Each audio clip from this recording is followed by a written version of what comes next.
Durant 2 jours, les participants se sont penchés sur plusieurs thèmes, notamment la définition sur les enjeux de l'économie bleue, les rôles des secteurs publics et privés qu'ils doivent jouer au niveau de l'investissement.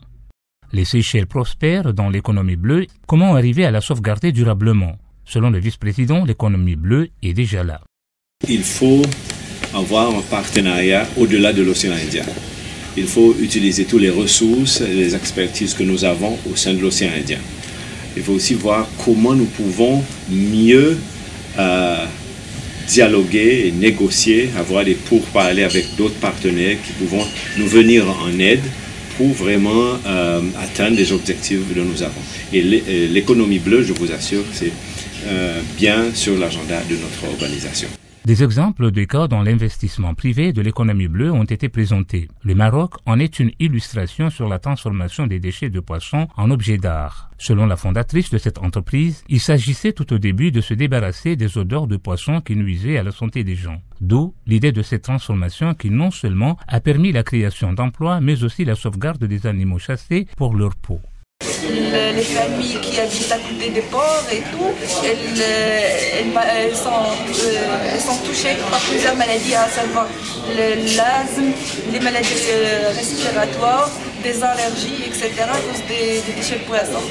J'ai essayé de trouver une solution pour ce problème et c'est là où j'ai fait plusieurs tests de valorisation des déchets.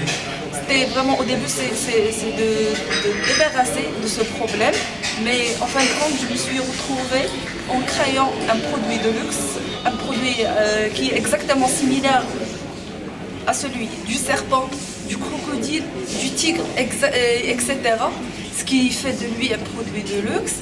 Et je me suis lancée dans l'aventure entrepreneuriale en recyclant les déchets poissons pour en faire un produit de mode. C'est la mode durable. Ce sont des sacs, des chaussures, des portefeuilles, etc. à base de la peau de poisson. Je suis franchement très heureux d'avoir réussi à convaincre les juges et l'Assemblée. Et maintenant, mon défi, c'est de transformer la confiance qu'ils m'ont prouvée en une réalisation et créer les fermes additionnelles de concombres de mer au travers de l'océan Indien et sur la côte est de l'Afrique. Parmi les projets présentés, le Fish Cash du Sénégal. Il s'agit d'un crédit journalier accordé aux femmes sénégalaises pour leur permettre la commercialisation par la transformation de leurs produits de pêche. Contracter de petits crédits remboursables en fin de journée et qui nous permettrait de dégager un CA, un chiffre d'affaires de l'ordre de 12 millions de francs CFA par jour pour le deuxième pilote. Aussi, valoriser les productions locales. La question de l'économie bleue doit être posée dans tous les secteurs. La pêche, l'environnement, le transport maritime et l'aménagement des ressources halieutiques. Leur gestion constitue le fil conducteur. Selon le vice-président des Seychelles, l'aspect de l'économie bleue est présent partout, mais sous différentes formes dont il faut calibrer les programmes et stratégies de développement.